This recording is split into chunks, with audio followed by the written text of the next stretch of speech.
अध्याय 26 भक्त पंत हरिश्चंद्र पितले गोपाल आंबेडकर की कथाएं। इस सृष्टि में स्थूल सूक्ष्म चेतन और जड़ आदि जो कुछ दृष्टिगोचर हो रहा है वह सब एक ब्रह्मा है और इसी एक अद्वितीय वस्तु ब्रह्मा को ही हम भिन्न भिन्न नामों से संबोधित करते तथा भिन्न भिन्न दृष्टियों से देखते हैं। जिस प्रकार अंधेरे में पड़ी हुई एक रस्सी या हार को हम भ्रमवश सर्प समझ लेते हैं, उसी प्रकार हम समस्त पदार्थों के केवल बाह्य स्वरूप को ही देखते हैं, न कि उनके सत्य स्वरूप को। एकमात्र सद्गुरु ही हमारी दृष्टि से माया का आवरण दूर कर हमें वस्तुओं के सत्य स्वरूप का यथार्थ में दर्शन करा देने में समर्थ है। इसलिए आओ हम श्री सद्गुरु साईं महाराज की उपासना कर उनसे सत्य का दर्शन कराने की प्रार्थना करें, जो कि ईश्वर के अतिरिक्त और कुछ भी नहीं है। आंतरिक पूजन। श्री हेमांड पंथ उपासना की एक सर्वथा नवीन पद्धति बताते हैं। वे कहते हैं कि सद्गुरु के पाद प्रक्षालन के निमित्त आनंद अश्रु के उष्ण जल का प्रयोग करो, उन्हें सत्य प्रेम रूपी चंदन का लेप कर दृढ़ विश्वास रूपी वस्त्र पहनाओ तथा कोमल और एकाग्रचित रूपी फल उन्हें अर्पित करो। भाव रूपी बुक्का उनके श्री मस्तक पर लगा भक्ति की कफनी बांध अपना मस्तक उनके चरणों पर रखो। इस प्रकार श्री साईं को समस्त आभूषणों से विभूषित कर उन्हें अपना सर्वस्व निछावर कर दो। उष्णता दूर करने के लिए भाव की सदा चंवर डुलाओ। इस प्रकार आनंददायक पूजन कर उनसे प्रार्थना करो, हे प्रभु साईं, हमारी प्रवृत्ति अंतर्मुखी बना दो, सत्य और असत्य का विवेक दो तथा सांसारिक पदार्थों से आसक्ति दूर कर हमें आत्मानुभूति प्रदान करो। हम अपनी काया और प्राण आपके श्री चरणों में अर्पित करते हैं। हे प्रभु साईं, मेरे नेत्रों को तुम अपने नेत्र बना लो ताकि हमें सुख और दुख का अनुभव ही न हो। हे साईं, मेरे शरीर और मन को तुम अपनी इच्छा अनुकूल चलने दो तथा मेरे चंचल मन को अपने चरणों की शीतल छाया में विश्राम करने दो। अब हम इस अध्याय की कथाओं की ओर आते हैं। भक्त पंत। एक समय एक भक्त जिनका नाम पंत था और एक अन्य सद्गुरु के शिष्य थे, उन्हें शिरडी पधारने का सौभाग्य प्राप्त हुआ। उनकी शिरडी आने की इच्छा तो न थी, परंतु मेरे मन कछुओर है, विधाता के कछुओर वाली कहावत चरितार्थ हुई। वे रेल द्वारा यात्रा कर रहे थे, जहां उनके बहुत से मित्र व संबंधियों से अचानक ही भेंट हो गई, जो कि शिरडी यात्रा को ही जा रहे थे। उन लोगों ने उनसे शिरडी तक साथ साथ चलने का प्रस्ताव किया। पंत यह प्रस्ताव अस्वीकार न कर सके, तो वे सब लोग बंबई में उतरे और पंत विरार में उतर अपने सद्गुरु से शिरडी प्रस्थान करने की अनुमति लेकर तथा आवश्यक खर्च आदि का प्रबंध कर सब लोगों के साथ रवाना हो गए। वे प्रातःकाल वहां पहुंच गए और लगभग 11 बजे मस्जिद को गए। वहां पूजनार्थ भक्तों का एकत्र समुदाय देख सबको अति प्रसन्नता हुई, परंतु पंत को अचानक ही मूर्छा आ गई और वे बेसुध होकर वहीं गिर पड़े। तब सब लोग भयभीत होकर उन्हें स्वस्थ करने के समस्त उपचार करने लगे। बाबा की कृपा से और मस्तक पर जल के छींटे दिए जाने से वह स्वस्थ हो गए और ऐसे उठ बैठे जैसे कि कोई नींद से जगा हो। त्रिकाल के बाबा ने यह सब जानकर कि यह अन्य गुरु का शिष्य है, उन्हें अभय दान देकर उनके गुरु में ही उनके विश्वास को दृढ़ करते हुए कहा कि कैसे भी आओ परंतु भूलो नहीं, अपने ही स्तंभ को दृढ़तापूर्वक पकड़कर सदैव स्थिर हो उनसे अभिन्नता प्राप्त करो। पंत तुरंत ही इन शब्दों का आशय समझ गए और उन्हें उसी समय अपने सद्गुरु की स्मृति हो आई। उन्हें बाबा के इस अनुग्रह के जीवन भर स्मृति बनी रही। श्री हरिश्चंद्र पितले। बंबई में एक हरिश्चंद्र पितले नामक सद्ग्रस्त थे। उनका पुत्र मिर्गी रोग से पीड़ित था। उन्होंने अनेक प्रकार की देशी व विदेशी चिकित्साएं कराई, परंतु उनसे कोई लाभ न हुआ। अब केवल यही उपाय शेष रह गया था कि किसी संत के चरण कमलों की शरण ली जाए। 15वें अध्याय में बतलाया जा चुका है कि श्री दासगुणों के सुमधुर कीर्तन में से श्री साईं बाबा की कीर्ति बंबई में अधिक फैल चुकी थी। पितले ने सन 1910 में उनका कीर्तन सुना और उन्हें ज्ञात हुआ कि श्री साईं बाबा के केवल कर स्पर्श तथा दृष्टि मात्र से ही असाध्य रोग समूल नष्ट हो जाते हैं। तब उनके मन में भी श्री साईं बाबा के शुभ दर्शन की तीव्र इच्छा जागृत हुई। यात्रा का प्रबंध कर भेंट देने हेतु फलों की टोकरी लेकर पत्नी और बच्चों सहित वे शिरडी पधारे। मस्जिद पहुंचकर उन्होंने चरण वंदना की तथा अपने रोगी पुत्र को उनके श्री चरणों में डाल दिया। बाबा की दृष्टि उस पर पड़ते ही उसमें से एक विचित्र परिवर्तन हो गया। बच्चे ने आंखें फेर दी और बेसुध होकर गिर पड़ा। उसके मुंह से झाग निकलने लगी तथा शरीर पसीने से भीग गया और ऐसी आशंका होने लगी कि उसके प्राण निकलने ही वाले हैं। यह देखकर उसके माता पिता अत्यंत निराश होकर घबराने लगे। बच्चे को बहुधा थोड़ी मूर्छा तो अवश्य आ जाया करती थी, परंतु यह मूर्छा दीर्घ काल तक रही।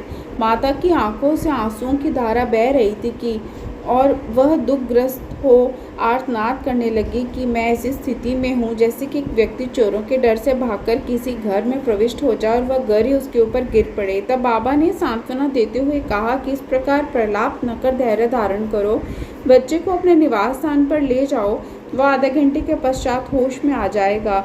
तब उन्होंने बाबा के आदेश का तुरंत पालन किया। बाबा के वचन सत्य निकले। जैसे ही उसे वाड़े में लाई कि बच्चा स्वस्थ हो गया और पितले परिवार, पति पत्नी व अन्य सब लोगों को महान हर्ष हुआ और उनका संदेह दूर हो गया। श्री पितले अपनी धर्मपत्नी सहित बाबा के दर्शनों को आए और अति विनम्र होकर आदरपूर्वक चरण वंदना कर पाद सेवन करने लगे। मन ही मन वे बाबा को धन्यवाद दे रहे थे। तब बाबा ने मुस्कुरा कर कहा कि क्या तुम्हारे समस्त विचार और शंकाएं मिट गईं? जिन्हें विश्वास और धैर्य है उनकी रक्षा श्री हरि अवश्य करेंगे। श्री पितले एक धनाढ़ व्यक्ति थे, इसलिए उन्होंने अधिक मात्रा में मिठाई बांटी और उत्तम फल तथा पान बीड़े बाबा को भेंट किए। श्रीमती पितले सात्विक वृत्ति की महिला थी। वे एक स्थान पर बैठकर बाबा की और प्रेमपूर्ण दृष्टि से निहारा करती थी। उनकी आंखों से प्रसन्नता के आंसू गिरते थे। उनका मृदु और सरल स्वभाव देखकर बाबा अति प्रसन्न हुए। ईश्वर के समान ही संत भी भक्तों के अधीन है। जो उनकी शरण में जाकर उनका अनन्य भाव से पूजन करते हैं, उनकी रक्षा संत करते हैं। शिरडी में कुछ दिन सुखपूर्वक व्यतीत कर पितले परिवार ने बाबा के समीप मस्जिद में जाकर और चरण वंदना कर शिरडी से प्रस्थान करने की अनुमति मांगी। बाबा ने उन्हें उदी देकर आशीर्वाद दिया। पितले को पास बुलाकर वे कहने लगे, बापू, पहले मैंने तुम्हें 2 रुपये दिए थे और अब मैं तुम्हें 3 रुपये देता हूँ। इन्हें अपने पूजा गृह में रख कर नित्य इनका पूजन करो, इससे तुम्हारा कल्याण होगा। श्री पितले ने उन्हें प्रसाद स्वरूप ग्रहण कर बाबा को पुनः साष्टांग प्रणाम किया तथा आशीष के लिए प्रार्थना की। उन्हें ये विचार भी आया कि प्रथम अवसर होने के कारण मैं इसका अर्थ समझने में समर्थ हूँ कि 2 रुपये मुझे पहले कब दिए थे। वे इस बात का स्पष्टीकरण चाहते थे, परंतु बाबा मौन ही रहे। बम्बई पहुँचने पर उन्होंने अपनी वृद्ध माता को शिरडी की विस्तृत वार्ता सुनाई और उन 2 रुपयों की समस्या भी उनसे कही।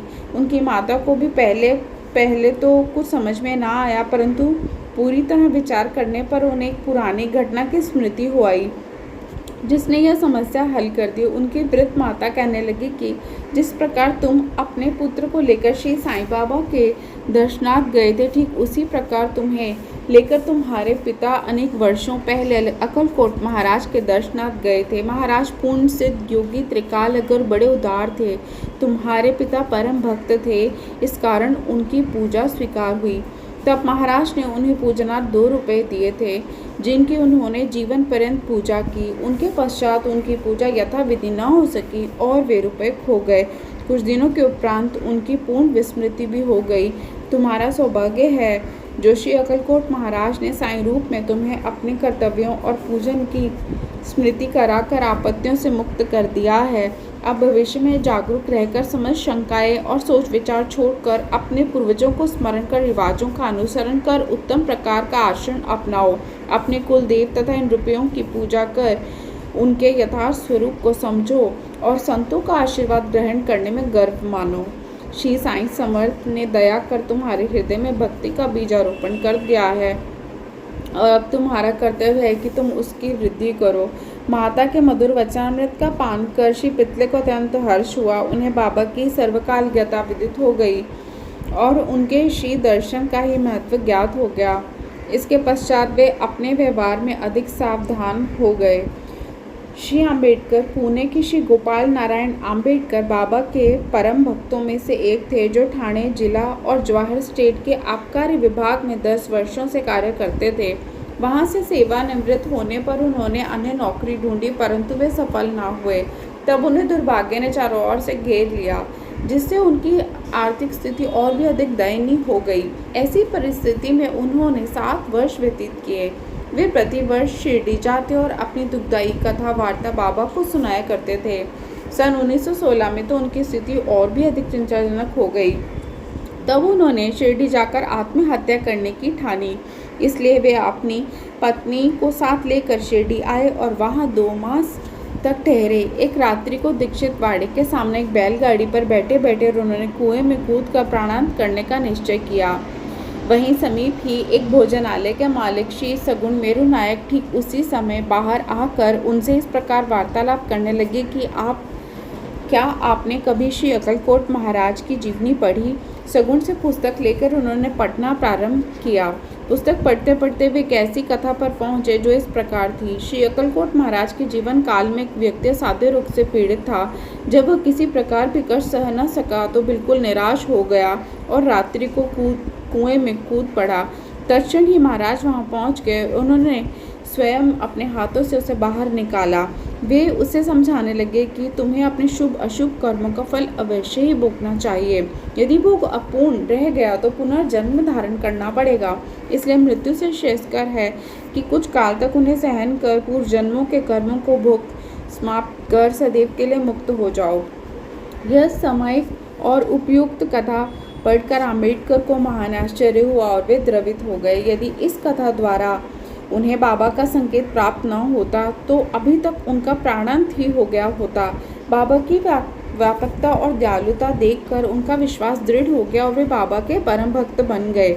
उनके पिता श्री अक्कलकोट महाराज के शिष्य थे और बाबा की इच्छा भी उन्हीं के पद चिन्हों का अनुसरण कराने की थी।